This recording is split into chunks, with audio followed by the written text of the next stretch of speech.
Merci beaucoup Xavier, merci encore une fois aux équipes de l'ARES qui permettent la bonne organisation de ces webinaires et merci à tous ceux qui sont inscrits, ceux qui nous suivent déjà maintenant et ceux qui nous rejoindront.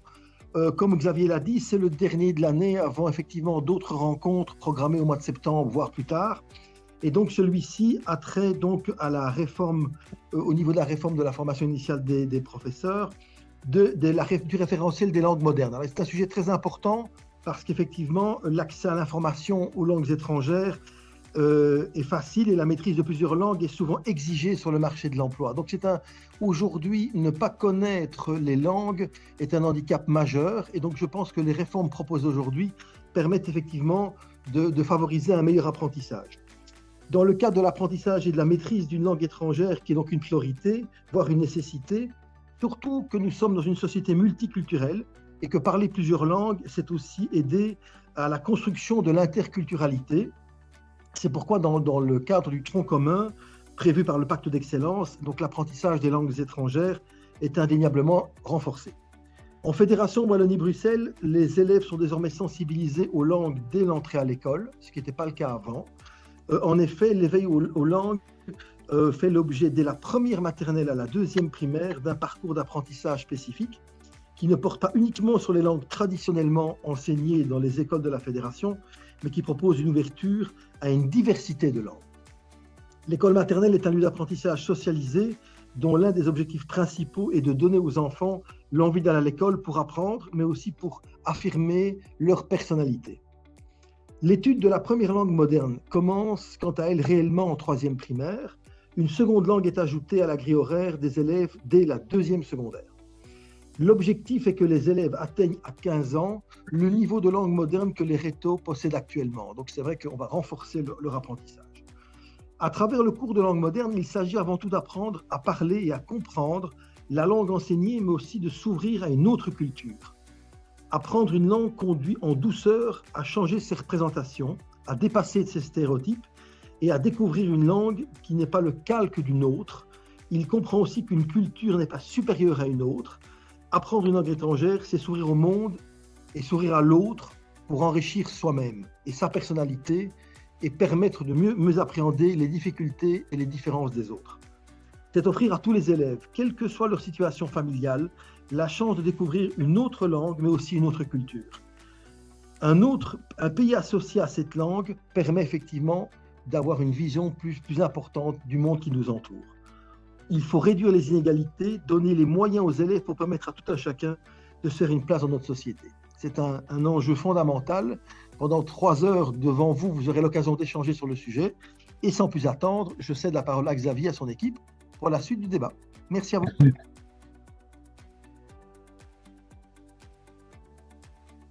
Merci Laurent. Voilà, écoutez, la cellule d'appui à la mise en œuvre de la réforme de la formation initiale des enseignants, donc RFIE. Je le répète à chaque fois parce qu'il semble que parfois certaines personnes ne sachent pas ce que veut dire RFIE. Donc réforme de la formation initiale des enseignants. Et donc cette cellule est composée de Sabrina Piccini, Cathy Botson et moi-même au sein de l'ARES. Et donc nous sommes ravis de vous accueillir pour cette présentation du référentiel en langue moderne. Et donc la mission de cette cellule est de jouer entre autres un rôle d'interface, de facilitateur avec les acteurs qui sont directement, indirectement impliqués dans la mise en place de la réforme. On a déjà réalisé toute une série de webinaires sur les activités, les thématiques transversales. Ici, on clôture un premier gros cycle sur les référentiels du tronc commun. On a présenté maintenant 9 des référentiels. Il en reste un qui sera présenté plus tard parce qu'il doit encore être stabilisé. Donc, c'est le référentiel en sciences humaines. Ça se passera certainement en septembre. Et donc, on continue de jouer ce rôle, de faciliter le contact avec, en tout cas, les acteurs d'enseignement obligatoire. C'est vraiment une interface, un partenaire essentiel dans cette mise en place de la réforme. Et donc, vous savez évidemment que pour le moment, les éléments de la réforme bougent, sont en mouvement. Donc, on va attendre un petit peu pour fixer la suite de notre programme et nos interventions, que ce soit justement dans ce rôle de facilitateur ou d'appui technique à la mise en place du décret au sens strict. Donc, les objectifs de ces webinaires, de cette série de webinaires sur le référentiel du tronc commun, mais l'objectif n'est pas d'apporter des modifications, de proposer des modifications. Là, c'est déjà trop tard pour ces modifications. On est dans un cadre c'est dans le cadre du débat parlementaire que ce sera fait, que ce sera réalisé. Et donc, l'objectif ici est bien de vous présenter, de vous faire découvrir ce référentiel, avoir une première découverte. Et donc, n'hésitez pas dans le formulaire d'évaluation de poser des propositions d'approfondissement d'éléments de ce référentiel. On verra si on peut nous-mêmes y répondre. Et comme je l'ai dit, de poser vos questions durant les présentations des intervenants. Alors, le programme de cet après-midi se divise en deux parties. D'abord, une partie de présentation, où on rappelle le cadre dans lequel on se trouve, dans lequel le référentiel langue moderne a été développé. Donc, quels sont les éléments structurels spécifiques de ce référentiel? Quels sont les éléments de continuité et de changement par rapport au socle de compétences, donc l'ancien référentiel?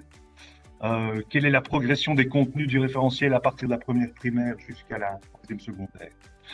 La deuxième partie, après une pause de 15 minutes, on aura une deuxième partie donc, qui sera consacrée à répondre aux questions que vous aurez envoyées, les questions que vous avez déjà envoyées, mais les questions que vous enverrez durant cette présentation et durant le quart d'heure de pause. Alors, nous avons la chance d'avoir 5 intervenants.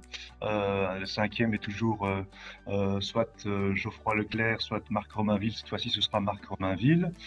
Et donc, les 4 intervenants qui sont directement impliqués dans la rédaction et l'élaboration de ce référentiel sont Franck Livin, qui est le président du groupe de travail, qui est par ailleurs inspecteur des cours de langue germanique au degré supérieur en enseignement secondaire de transition et de qualification, et est ancien directeur d'un établissement d'enseignement secondaire.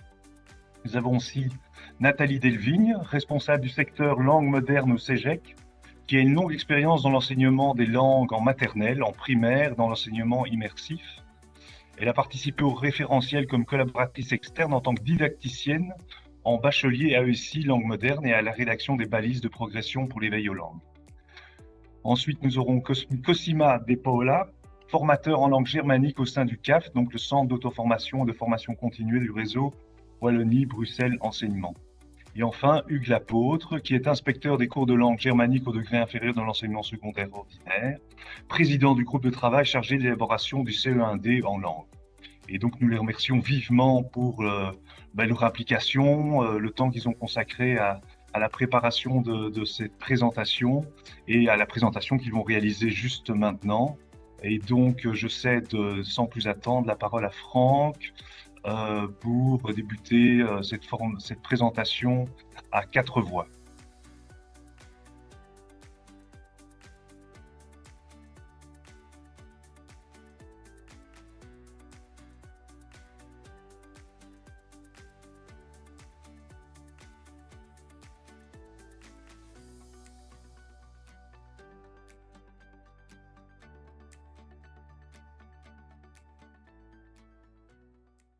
Alors, je voudrais, au nom de mes collègues ici présents, vous remercier d'avoir consacré du temps pour la présentation de ce référentiel. On va rentrer dans le vif du sujet tout de suite. Donc, la dia que vous avez sous les yeux est assez informative puisqu'elle vous renseigne sur le type de référentiel dont il s'agit. On parle bien des langues modernes. On va évidemment aussi aborder la question de la langue moderne 1 ainsi que celle de la langue moderne 2 à travers 3 langues qui ont été ciblées pour ce référentiel et pour l'apprentissage des langues dans le cadre du tronc commun, à savoir l'allemand, l'anglais et le néerlandais. Donc, voici le sommaire de notre présentation. Nous allons, dans un premier temps, vous proposer un petit focus sur le cahier des charges qui a balisé le travail du GT Langue Moderne. Ensuite, dans le cadre de la première partie, nous passerons en revue une série de rubriques clés de notre référentiel, à savoir les enjeux et objectifs généraux, les éléments structurants du référentiel, les éléments de continuité par rapport au socle de compétences, ainsi que les changements majeurs. Nous vous parlerons également de la progression des apprentissages Et nous aborderons aussi les annexes et déclinerons quelques exemples de contenu et d'attendus. La deuxième partie sera consacrée, on l'a dit tout à l'heure, aux questions posées anticipativement et celles qui seront posées pendant les interventions. Alors, le cahier des charges, il nous semblait important d'insister là-dessus, puisque le groupe de travail a dû mener ses travaux dans le respect strict des balises qui figuraient dans un cahier des charges et conformément à la charte des référentiels qui, je vous le rappelle, est un document qui a été approuvé par le gouvernement. Le cahier des charges partait du constat que les réflexions menées autour des apprentissages langagiers, qu'ils soient liés à la langue française, aux langues modernes ou aux langues anciennes, révèlent des convergences importantes. Alors, je vais citer quelques-unes de ces convergences importantes. La première, donc l'importance d'expérimenter, et ce, dès le plus jeune âge, la dimension culturelle des langues qui permettent aux sociétés humaines d'exprimer des modes de pensée et des façons de voir le monde. Il y avait également un accent qui était mis sur l'importance de renforcer la dimension communicationnelle des apprentissages. Et enfin, l'importance d'aider les élèves à se représenter les langues comme objet d'apprentissage en elles-mêmes et pour elles-mêmes, ce qui suppose de les amener, ces élèves, à développer progressivement des compétences métalinguistiques et réflexives. On va rentrer un peu plus avant dans le cahier des charges. Conformément à ce cahier des charges, le travail du GT a consisté plus particulièrement à articuler les compétences socles et les compétences terminales, en tenant compte d'une part de l'allongement du tronc commun jusqu'à 15 ans et d'autre part de l'apprentissage plus précoce de la langue moderne 1 et de la langue moderne 2, puisqu'on a rappelé que tout à l'heure que l'apprentissage débuterait désormais dès la 3e année primaire pour ce qui est de la langue moderne 1. Et en ce qui concerne la LN2, on a dit tout à l'heure, et je le rappelle, cet apprentissage va commencer à partir de la 2e année secondaire. De plus, comme ce fut le cas pour l'élaboration des autres référentiels du tronc commun, notre groupe de travail a été amené à intégrer une série de dimensions nouvelles par rapport aux référentiels existants. À savoir qu'on nous a demandé d'être attentifs, il fallait absolument intégrer ce qui doit être appris, c'est-à-dire le quoi apprendre, les attendus annuels par rapport à ces visées d'apprentissage, les croisements avec les autres domaines, mais il fallait aussi intégrer la dimension culturelle des savoirs, la dimension numérique et les visées transversales aux domaines 6, 7 et 8. Abordons à présent la première partie de la présentation et en particulier les enjeux et objectifs généraux. Dans la partie introductive du référentiel, il est rappelé qu'en s'inscrivant dans les objectifs généraux de l'enseignement en communauté française, le cours de langue moderne vise également à promouvoir d'une part la prise de conscience de sa propre culture et à la situer par rapport aux autres, et d'autre part les langues modernes comme facteurs d'intégration européenne et mondiale. En filigrane de l'intervention de Laurent Despy tout à l'heure, il a été question de l'éveil aux langues. Bien évidemment, donc dans cette partie introductive, on consacre quelques lignes à l'éveil aux langues, puisque l'éveil aux langues fait l'objet de la première maternelle à la 2e primaire, d'un parcours d'apprentissage spécifique qui ne porte pas uniquement sur les langues traditionnellement enseignées dans les écoles de la Fédération, mais qui propose une ouverture à une diversité de langues. Parallèlement à cette dimension strictement linguistique, l'éveil aux langues permet de s'ouvrir progressivement à d'autres cultures, de reprendre les mots du cadre européen commun de référence pour les langues, mais de confirmer l'identité linguistique et culturelle initiale, de porter une attention au corps et aux gestes, au sonore, au chant et au rythme. Par ailleurs, l'éveil aux langues est conçu comme la mise en œuvre d'activités d'enseignement-apprentissage qui implique à la fois plusieurs variétés linguistiques et culturelles.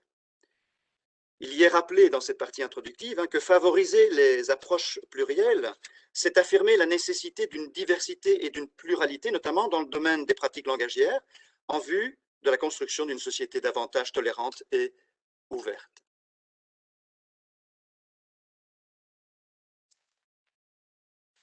Toujours dans la partie introductive du référentiel, le lien est fait de manière très explicite entre le référentiel et le cadre européen.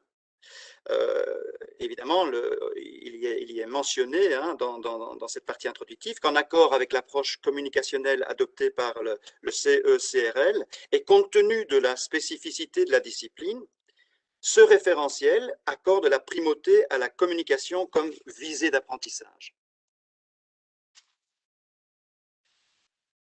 Nous allons maintenant passer en revue les éléments structurants du référentiel qui respectent en réalité donc l'architecture qui a été de mise pour l'ensemble des référentiels. Alors voici donc comment les choses ont été agencées au niveau de la langue moderne 1. Donc il y a une présentation des savoirs, savoir-faire et compétences par année, de la P3 à la S3, et on y détaille bien évidemment les objectifs de la discipline au sein de l'année, les savoirs, les savoir-faire, les compétences, les croisements avec le numérique.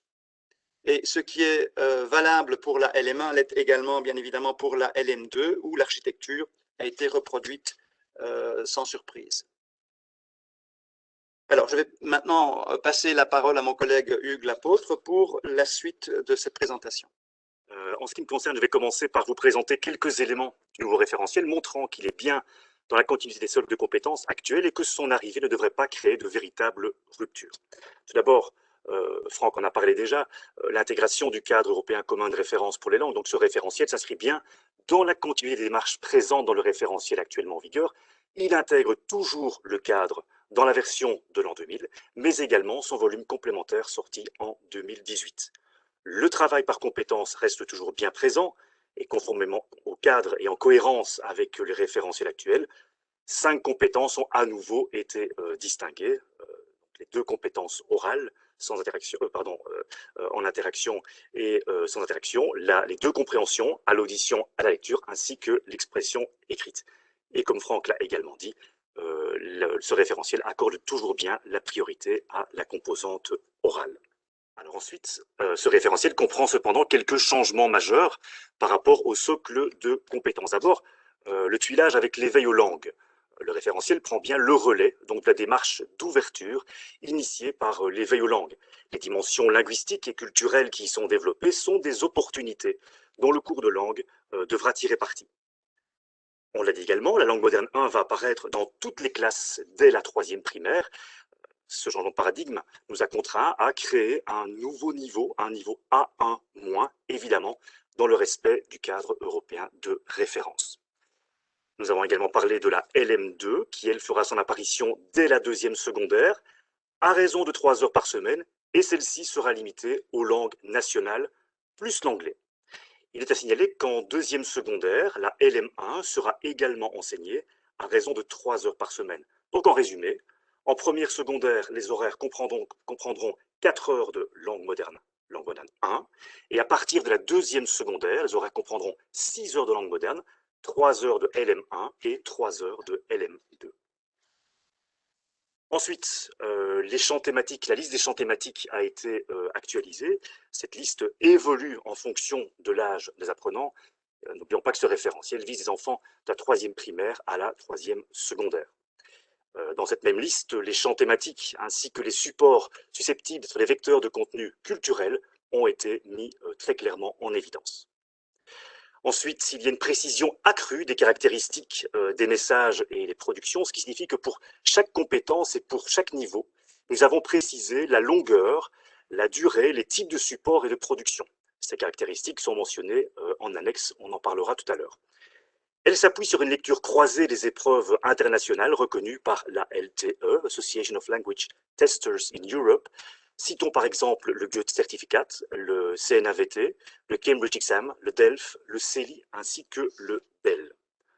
Franck vient de parler également, le référentiel fixe par année des objectifs en lien avec le cadre évidemment. Et donc là, on arrive au terme de cette partie, et c'est la grande ambition effectivement de ce référentiel au bout de ce cheminement, eh bien c'est d'amener les élèves à l'atteinte d'un niveau supérieur. Par exemple, le niveau défini pour la 6e primaire est équivalent donc à celui du C1D actuel en fin de 2e secondaire, c'est-à-dire le niveau A2-1, A2-. Par conséquent, on l'a dit également, M. de Spier en a parlé, par conséquent, le niveau défini en fin de tronc commun correspond à celui qui est actuellement visé en 6e secondaire, c'est-à-dire le niveau B1. 1, 2. Voilà, je passe la parole à ma collègue Nathalie Delvigne. Voilà, alors nous entrons donc dans la troisième partie de cette présentation qui est consacrée à la progression des apprentissages tels que balisés dans le référentiel. Et donc, si l'étude de la première langue moderne débutera effectivement en troisième primaire, comme l'ont expliqué mes collègues, en amont de cet apprentissage, les élèves auront tous vécu des expériences d'éveil aux langues de la première maternelle à la deuxième primaire.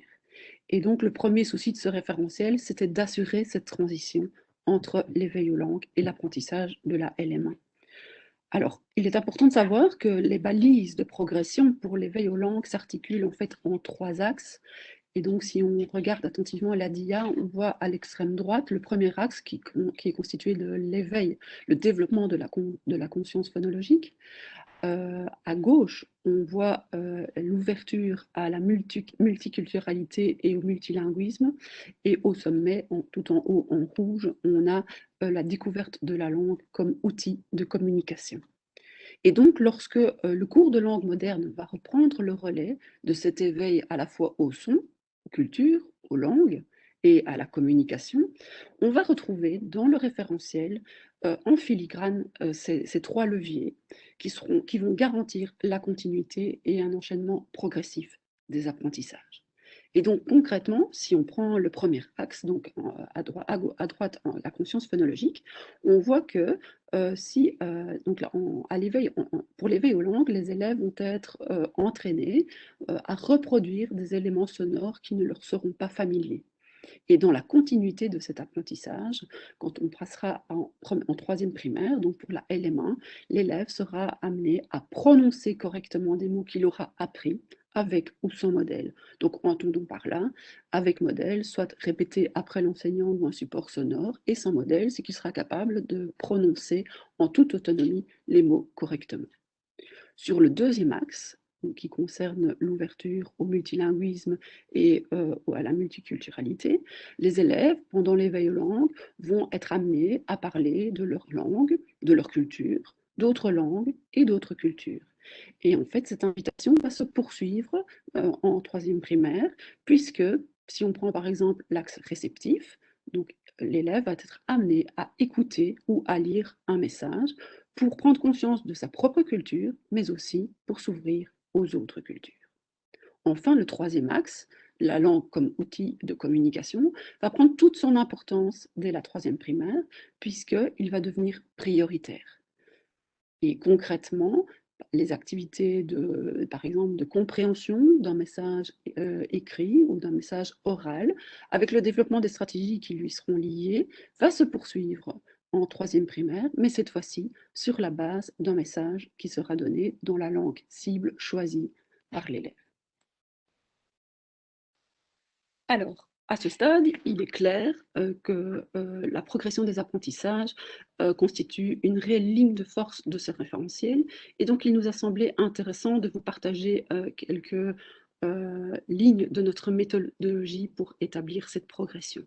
Et donc, pour mener à bien ce travail de planification, le groupe de travail a d'abord analysé les objets d'enseignement afin d'identifier les savoirs et savoir-faire utiles pour chaque langue et ensuite de les hiérarchiser. On entend par hiérarchiser, évidemment, de les classer de manière chronologique tout au long de ce tronc commun. Pour ce faire, il a été nécessaire d'évaluer le niveau de complexité de ces différents savoirs et savoir-faire et de questionner la capacité d'acquisition des enfants en fonction de leur développement cognitif. Enfin, on a également tenu à intégrer les pratiques actuelles, les pratiques de terrain, quant à la planification des apprentissages. Il est important aussi de rappeler que tout au long de ce travail de planification, nous avons tenu à respecter les valeurs qui sous-tendent l'enseignement des langues modernes en Fédération Wallonie-Bruxelles depuis ces dernières années, à savoir l'importance de la communication et la priorité de l'axe oral. Alors, afin de fournir des balises concrètes et observables pour décrire cette progression, nous l'avons envisagée sous plusieurs angles. Et donc, le schéma qui est repris ici vous montre la progression du développement des différentes des différentes compétences. Et donc, on constate que pour chaque compétence, à chaque étape du tronc commun, est associé un niveau du cadre européen. Il est nécessaire de préciser d'emblée que ce niveau est juste renseigné à titre indicatif et donc pas dans une visée certificative. Ce sont bien entendu les attendus du référentiel qui définissent les degrés de maîtrise que l'élève doit atteindre. Alors, si on regarde un peu plus près ce tableau, on constate tout de suite que quand il est question de production, la priorité est exclusivement donnée à la production orale, l'expression orale sans interaction et en interaction. Alors, ce choix s'explique entre autres par le stade de développement cognitif de l'élève et par le fait qu'à cet âge-là, il est semblé nécessaire de favoriser, développer, soutenir l'envie, le plaisir et l'audace de parler. Quant aux autres compétences, l'axe réceptif, on y retrouve autant la compréhension à l'audition que la compréhension à la lecture. Alors, pour passer d'un niveau à l'autre, il est nécessaire que l'enseignant prenne en compte la progression de chaque élève. Et là, on fait référence à l'accompagnement personnalisé, qui est un des éléments clés du pacte également. Et donc, le but, c'est vraiment que tous les élèves arrivent à atteindre le niveau commun qui est fixé à la fin de cette année. Alors, cette logique permet également d'appréhender la réalité et la spécificité des classes de 5e et 6e année primaire, dont le volume horaire est plus important. Cela s'explique entre autres par leur position géographique ou bien parce qu'ils ont fait le choix du système immersif. Et donc, il est clair que ces élèves-là arriveront plus vite que les autres au niveau attendu, ce qui leur donnera plus de temps pour entretenir ce niveau, voire aborder des activités de dépassement. Alors, ce nouveau schéma, ce nouveau tableau illustre la progression en se focalisant sur les intentions de communication qui seront travaillées tout au long du parcours en lien avec les types de textes.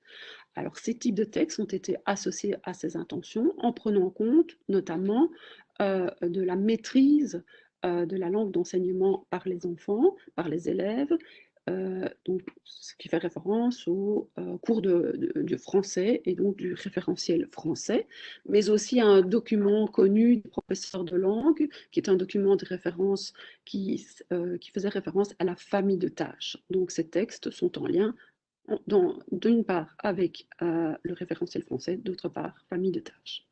Et donc, on voit que dès le début de l'apprentissage, en 3e primaire, les enfants seront amenés à communiquer, tout d'abord pour informer, s'informer, agir, faire agir, et qu'ils seront initiés d'abord à la structure de texte descriptif, et plus tard, on aura les textes explicatifs, narratifs. En première secondaire, l'élève sera amené à parler, à s'exprimer pour exprimer son ressenti. Et enfin, en 2e secondaire, il apprendra à communiquer pour convaincre. Et là, les structures descriptives et explicatives seront au service des prémices de l'argumentation. Alors, bien que la dimension divertir existe et qu'on la retrouve dans le cadre européen, sous la forme de lire pour le plaisir, écrire pour le plaisir, elle ne figure pas explicitement dans le référentiel.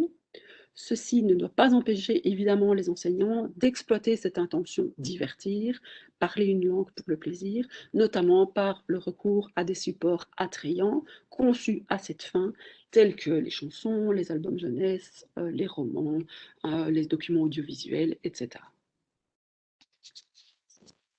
Alors, ici, la dia schématise en fait le balisage du parcours linguistique au travers des différentes sphères. Et en fait, ce balisage s'explique par le simple fait que les élèves, lorsqu'ils apprennent une langue étrangère, ont tendance à couper cette langue étrangère du monde dans lequel ils vivent, comme si cette langue faisait partie d'un monde à part. Et donc, il nous a semblé intéressant d'inscrire l'apprentissage des langues dans le vécu personnel des élèves, dans leur vie quotidienne. Et c'est pour cette raison que nous avons balisé l'apprentissage en faisant référence à ces différentes sphères. De cette manière, on espère pouvoir faire le lien entre le contexte scolaire où s'opère l'apprentissage et l'expérience globale de chaque élève. Et donc, on passera de la sphère personnelle en début de troisième primaire pour évoluer vers la sphère sociale en fin du tronc commun, en passant par la sphère familiale. Au-delà du tronc commun, les élèves seront amenés à visiter la sphère sociétale. Alors, un des gros morceaux de ce référentiel et de l'enseignement des langues, c'est la question du vocabulaire. Et donc là aussi, on l'a inscrit dans cette progression. Et donc, dans la perspective de cet apprentissage spiralaire des langues, tel qu'il est présenté dans le référentiel, le développement des ressources lexicales s'opère en étapes progressives, comme on le voit sur la dia, donc de la P3 à la S3. Et tout au long de ce tronc commun, on visera d'une part à enrichir progressivement les notions apprises et d'autre part à consolider les savoirs lexicaux exploités antérieurement. Et donc la DIA reprend ici le champ thématique numéro 1, caractérisation personnelle, et on voit que ce champ se développe sur l'ensemble du tronc, et donc il est évident qu'on n'oublie pas tout ce qui a été réalisé en amont de chaque niveau, de chaque année. Alors, comme à chaque étape du parcours donc de l'acquisition des ressources lexicales est associée à un niveau du cadre européen, il est évident que cette évolution, cette progression est également étroitement liée aux sphères respectives de chaque élève. C'est donc pour permettre à chaque élève de pouvoir s'exprimer en fonction de sa réalité que le référentiel liste des notions plutôt que des listes de mots précises à acquérir.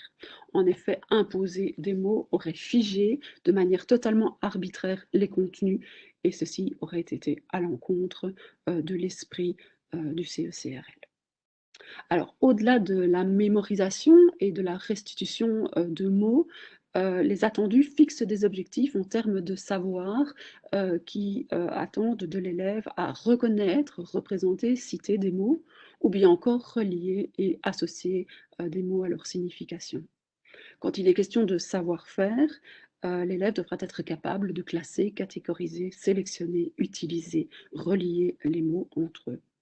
Et donc, il est précisé également dans ce référentiel que le travail du vocabulaire, que l'on soit dans la phase de présentation, de fixation ou d'exploitation des ressources lexicales, doit se faire dans un contexte significatif. Un travail similaire a été réalisé également pour les structures grammaticales. Et donc là encore, le GT a précisé les notions et leur application en termes de savoir et savoir-faire. Il va de soi que ces structures grammaticales ne se conçoivent pas sans un objectif explicite d'application, tel que précisé dans les attendus, et ces objectifs sont encore une fois exprimés grâce à des verbes opérateurs qui ont été choisis. On voit donc en P5, puisqu'il n'y a pas de structure, il n'y a pas d'étude de la grammaire en P3, P4, on le commencera en P5. En termes de savoir, l'élève devra être capable de repérer ou de retrouver des structures, des formes grammaticales. Un peu plus tard dans le parcours, on aura le mot justifier, le verbe justifier. Quand il est question de savoir-faire, l'élève devra utiliser, déduire et plus tard placer et former. Voilà, et donc on se placera bien, qu'on soit dans le savoir ou savoir-faire, à des niveaux taxonomiques différents. Alors, il est vrai que le CECRL ne propose pas de tableau de planification des ressources grammaticales. Néanmoins, le GT a consulté de nombreux ouvrages qui proposent ce balisage des structures qui sont directement inspirés du cadre européen. Il ne nous a pas semblé déraisonnable de prendre en compte également les pratiques de terrain et donc de respecter un ordre d'acquisition partagé, commun à des enseignants d'un même niveau pour faire ce balisage grammatical. Et enfin, cette progression des savoirs et savoir-faire grammaticaux s'inscrit également dans la complexification des supports auxquels l'élève va être confronté, et cette complexification est également balisée par le référentiel.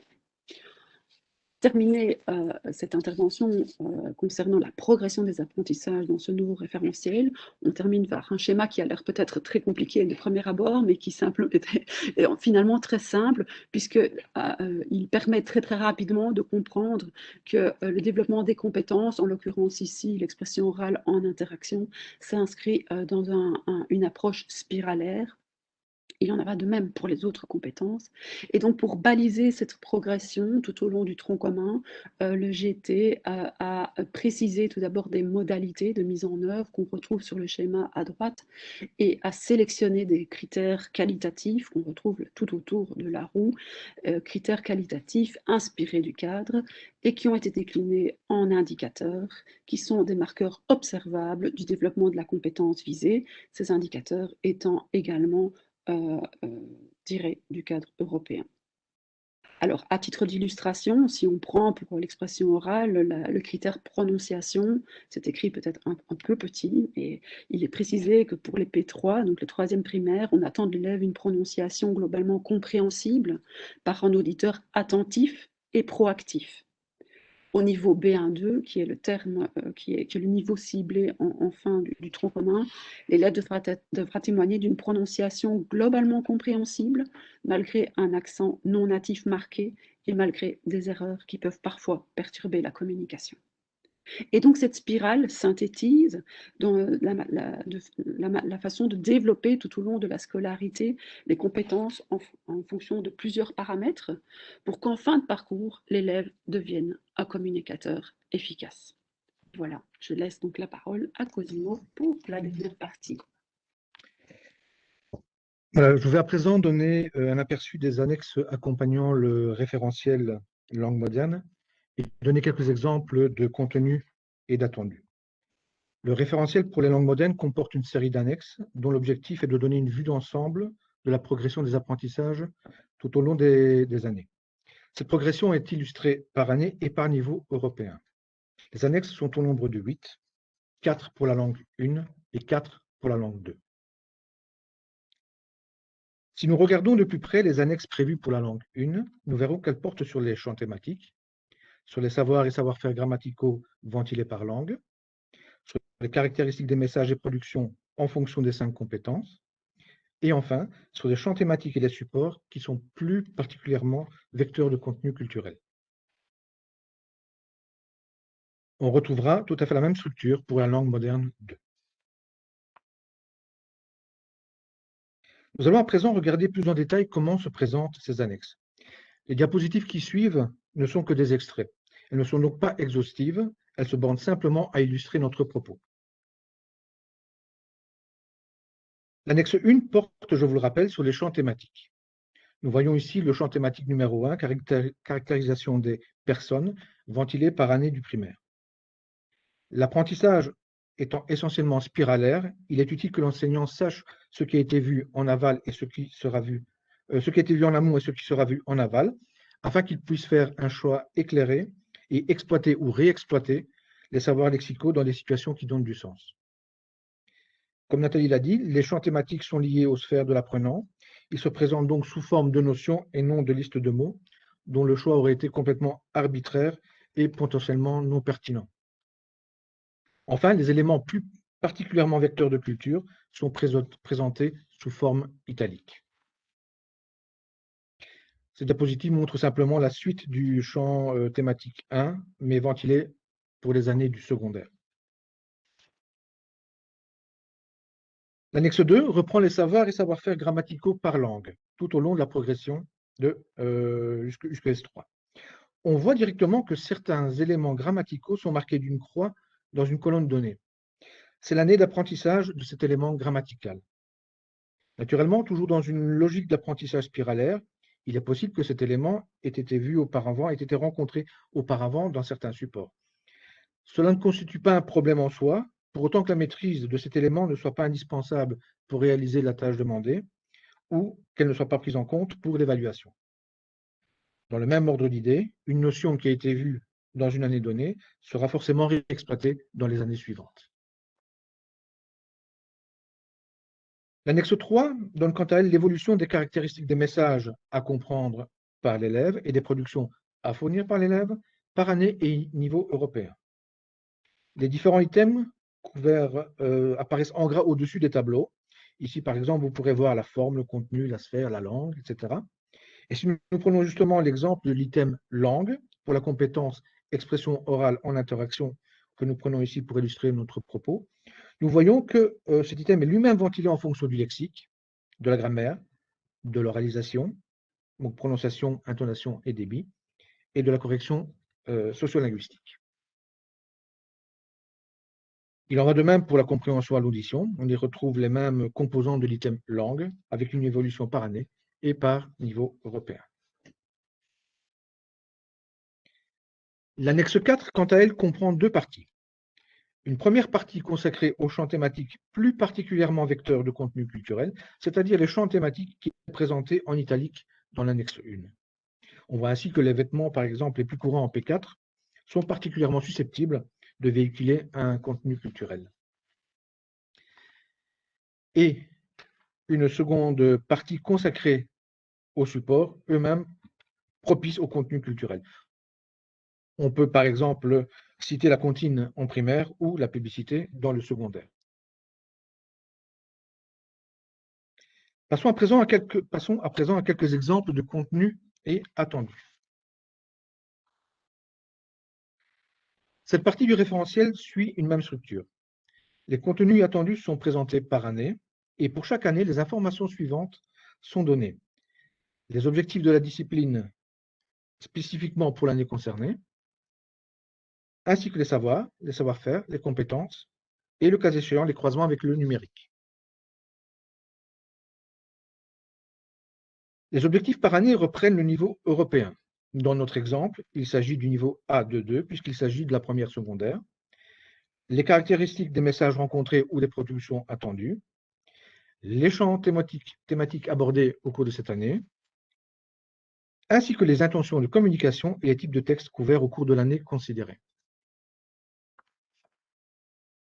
Si nous prenons à présent les tableaux de savoir, ici les savoirs lexicaux, nous retrouvons à gauche les contenus et à droite les attendus, exprimés sous la forme de verbes opérateurs, en l'occurrence reconnaître, indiquer, citer et associer. Il en va de même pour les savoirs grammaticaux, avec à gauche les contenus, à droite les attendus, exprimés eux aussi sous la forme de verbes opérateurs, mais ici il s'agira plutôt de justifier, repérer ou identifier. La même logique prévaut pour les savoir-faire lexicaux, avec des attendus exprimés par d'autres verbes opérateurs, et pour les savoir-faire d'oralisation, qui couvrent la prononciation et l'intonation. Les savoir-faire grammaticaux n'échappent pas à la règle, avec des verbes opérateurs qui couvrent tantôt des savoir-faire en réception, tantôt des savoir-faire en production. Pour les tâches productives, on trouvera des verbes de type appliquer, placer et utiliser. Pour les tâches réceptives, on trouvera plutôt déduire des informations de l'élément grammatical. Quant au savoir-faire stratégique, ils ont été ventilés en fonction des différentes étapes pertinentes d'une production ou d'une réception. Ils sont d'ailleurs repris en détail à l'annexe 3 qui, je vous le rappelle, présente les caractéristiques des messages et des productions. Ici aussi, les attendus sont exprimés sous la forme de verbes opérateurs, en l'occurrence exploiter, identifier et associer. En ce qui concerne les compétences, les attendus sont exprimés sous la forme d'actions. Dans notre exemple, à savoir la compréhension et la lecture, au niveau A22, l'action consistera en une production verbale, voire non verbale, en la transmission d'informations, dans l'exécution de consignes ou encore dans l'identification d'éléments pertinents. Enfin, concernant les croisements avec le numérique, des attendus sont définis, le cas échéant, pour certains savoirs, savoir-faire et compétences, lorsque ces éléments sont pertinents pour le numérique. Dans le cas du niveau A22, qui pour rappel correspond à la première secondaire, des attendus ont été formulés, certains savoirs lexicaux, certains savoir-faire, et pour 3 compétences, en l'occurrence la lecture, l'expression écrite et la compréhension à l'audition. Voilà, ceci termine la partie consacrée aux annexes et au contenu attendu par année, et je cède à présent la parole à Xavier.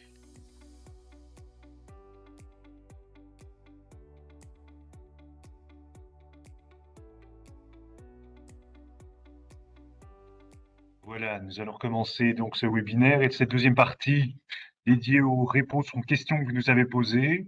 Et sans plus attendre, donc je cède la parole à Franck Livin pour débuter les réponses et la coordination des réponses entre votre équipe d'intervenants.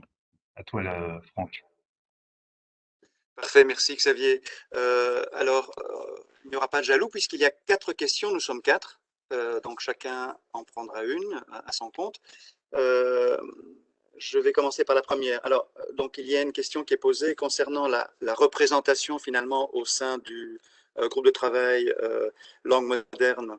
Alors, la question c'est, des inspecteurs du primaire ont-ils participé à l'élaboration du référentiel? Alors, bien évidemment, puisque tous les niveaux d'enseignement concernés par le référentiel étaient représentés non seulement à travers la représentation de l'inspection, mais aussi la représentation des conseillers pédagogiques. Et donc, je vais vous donner le nom du collègue qui a siégé pendant ces 18 mois dans le groupe de travail. Il s'agit de Wim de Grieve, que certains connaissent, j'imagine. Hein. Donc, il y avait bien une représentation à ce niveau-là. Et donc, je répète qu'il y avait également des conseillers pédagogiques représentant d'ailleurs la diversité des réseaux présents dans le paysage en fédération. Alors, une double question pour Nathalie. Je la lis. Sauf avis contraire de ma part, dit la personne qui pose la question, sauf avis contraire de ma part, le cours de néerlandais est de plus en plus évité par nos élèves au sein de nos établissements scolaires situés en région wallonne. Ne devrait-on pas nous lancer dans de nouvelles approches pédagogiques qui inciteraient les élèves à choisir telle ou telle langue? Et la deuxième question qu'on va regrouper et qu'on va accoler à la première, c'est celle-ci. Des exemples pratiques vont-ils être proposés, ou des exemples de pratiques? Je ne sais pas très bien de quoi il s'agit, puisque voilà. Alors, Nathalie, pour la réponse. Voilà, alors pour répondre à ces questions, je pense qu'il est nécessaire de redéfinir la différence entre référentiel et programme. Et donc, le référentiel, il définit bien le quoi enseigner, ce qui justifie le fait qu'on a articulé ce quoi en savoir-faire et compétences. Le programme s'occupe, lui, du comment, reprend le quoi et inclut le comment. Donc quand la question porte sur les nouvelles approches pédagogiques, ce n'est pas du ressort du référentiel. On est vraiment dans le cadre des programmes. Le référentiel, donc, c'est un document interréseau. Le programme est un document réseau.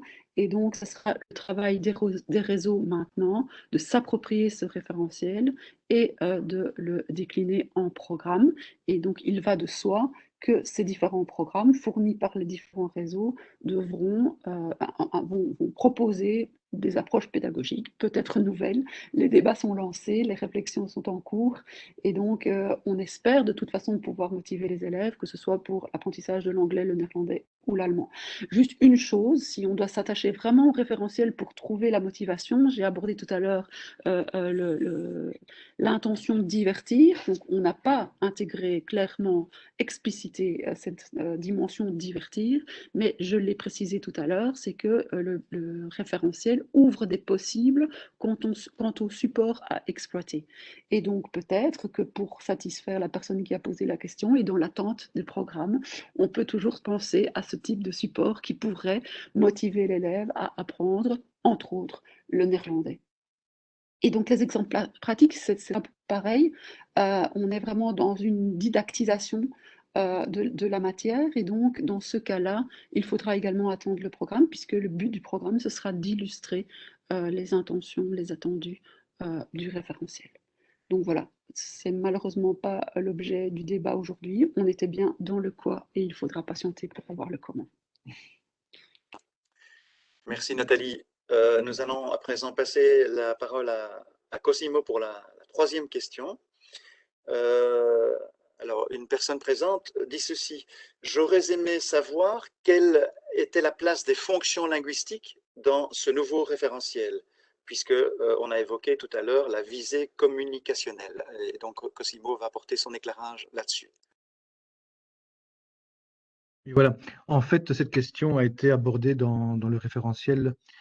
Si vous vous référez à la page 20 du référentiel, je vais lire le petit passage parce qu'il est très court et éclairant. Donc, on a indiqué à cette page 20, le référentiel ne liste pas de manière spécifique les fonctions langagières, expressions qui sont donc des expressions propres à chaque langue au service d'une intention de communication qu'il est important de pouvoir produire ou comprendre. Pourquoi? Parce que les savoirs et savoir-faire lexicaux et grammaticaux listés dans ce référentiel permettent d'exprimer ces fonctions. Le rééchelonnement dans l'apprentissage sera fonction des intentions de communication, du registre de langue, du niveau européen vers lequel on tend. Donc ici, ce sera du pré-A1 ou 1 ou B1-2. Dans cette même page, il y a quelques exemples d'intentions de communication et des exemples de fonctions langagères. Par exemple, pour établir des contacts sociaux, en anglais, ce sera par exemple good morning, ou pour prendre congé, tot ziens. Voilà. Fallait-il pour cela faire des listes qui auraient été établies également de façon arbitraire pour exprimer toutes ces intentions de communication? Nous ne le pensions pas. Et donc, ce sera à l'enseignant de les enseigner, de sensibiliser au mieux les élèves à ces fonctions langagères, mais en s'aidant des outils qu'il a à disposition, c'est-à-dire le lexique et les éléments grammaticaux. Merci Cosimo. Alors, avant de céder la parole à Marc Romainville pour les questions qui débordent du cadre du référentiel, qui concernent notamment la formation initiale, je vais passer la parole au quatrième mousquetaire, si je puis dire, donc Hugues Lapôtre, pour l'ultime question qui nous a été posée, la quatrième. Quelqu'un parmi vous nous adresse cette question. Bonjour. Bonjour. J'aurais voulu savoir quelle était la place du référentiel EPC, et on cible là les domaines transversaux 6, 7. Donc, quant à l'ouverture sur le monde, la société donc plus tolérante, par exemple, et on nous remercie d'avance pour la réponse. Voilà, Hugues. Et oui.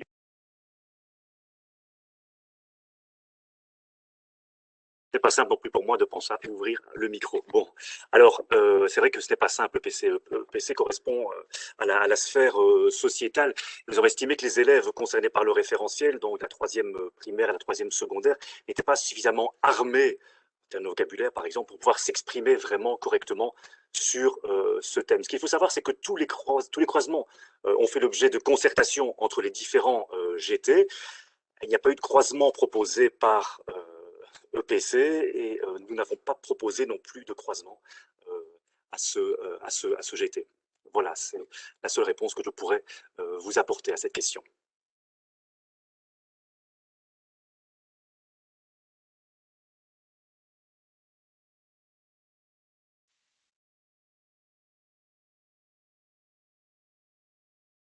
On va passer la parole maintenant est à Marc Romainville pour la suite.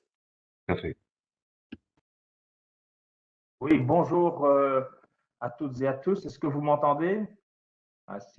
Oui, c'est parfait. Très bien, Marc. Très bien. Très bien. Donc, je vais tenter d'apporter au moins quelques éléments de réponse à 3 questions qui ne sont pas les plus faciles parce que ce sont des véritables questions. Et vous allez voir que, pour être tout à fait honnête et franc, on n'a pas encore de réponse tout à fait définitive. Donc, la première, y a-t-il une partie de la formation des instituteurs et institutrices dédiée à l'éveil aux langues? Pourra-t-on envisager d'intégrer un module dans la formation des instituts donné par des profs de langue? Je pense que c'est une excellente idée puisque effectivement, il s'agit d'une nouveauté dans le curriculum général et tout ce que je peux essayer d'expliquer, c'est que un des grands principes du pacte de manière générale et de la réforme du tronc commun, c'est de ne pas trop limiter les ambitions du nouveau curriculum à partir de l'existant et en particulier à partir de l'existant en termes de formation initiale des enseignants. Parce que sinon, évidemment, vous imaginez qu'on ne fait jamais aucune réforme puisque les instituts, à un moment donné, sont formés au curriculum qui existe. Et il y a quantité d'autres exemples, par exemple l'introduction d'une formation économique et sociale, ou si on se posait la question de savoir est-ce que les instituts, à l'heure actuelle, sont outillés pour le faire, ils ne sont peut-être pas complètement, mais ce n'est pas une raison, évidemment, de ne jamais l'envisager. Donc, je crois qu'il faut renverser le problème et se dire qu'à partir de l'évolution du curriculum, c'est évidemment aussi la formation des enseignants qui doit être modifiée et colorée. Autre exemple typique, c'est évidemment l'éducation numérique qui va aussi exiger d'avoir des modules spécifiques et des profils parfois spécifiques aussi dans la formation initiale et d'ailleurs continuer pour ceux qui sont déjà en fonction. La deuxième question est encore plus terrible. J'aurais espéré que M. Livin la prenne en charge. Vous avez raison aussi, hein, donc c'est sûr que pour donner les cours de langue de manière générale d'ailleurs, hein, mais en particulier la langue moderne au primaire, il y a peu d'AESI, on est en situation effectivement de pénurie, mais ici aussi le raisonnement, si vous voulez, est de se dire jouons plutôt sur la situation de pénurie, plutôt que de s'interdire d'introduire dans le curriculum quelque chose qui nous semblait quand même assez important, à savoir la maîtrise d'une langue étrangère plutôt dans le cursus primaire.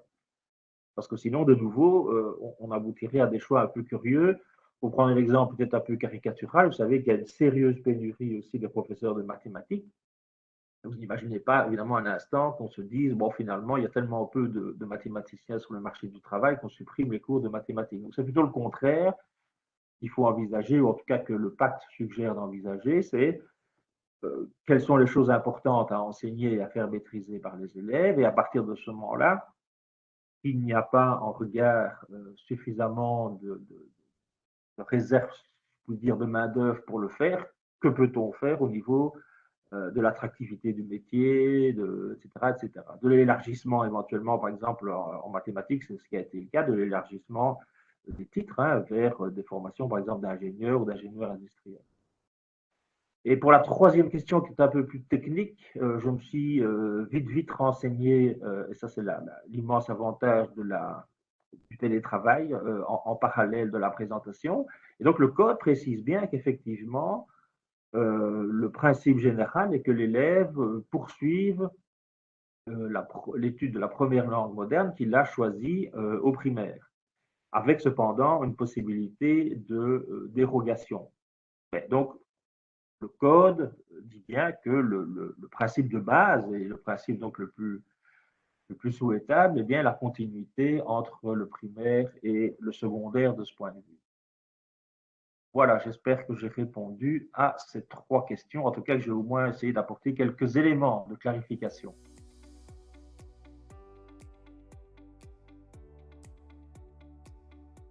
Merci Marc et merci à tous les quatre. Je pense qu'on a fait le tour des questions. Et merci pour vos réponses. On voit qu'effectivement, il y a encore plein d'enjeux et de choses de défis à surmonter. Et il y a des questions intéressantes aussi pour nous dans le cadre de la cellule d'appui à l'RFIE. Est-il prévu de former les enseignants de HE aux méthodologies des langues pour les petits, étant donné ce que vient de dire Marc, effectivement, le fait que ce soit les AESI en langue qui donnent les cours de la 3e à la 6e primaire. Donc, c'est vraiment typiquement des questions qui nous intéressent pour voir pratiquement comment appuyer, apporter des solutions à ce genre de questions. Donc, je répète ce que je dis à chaque fois, mais c'est important.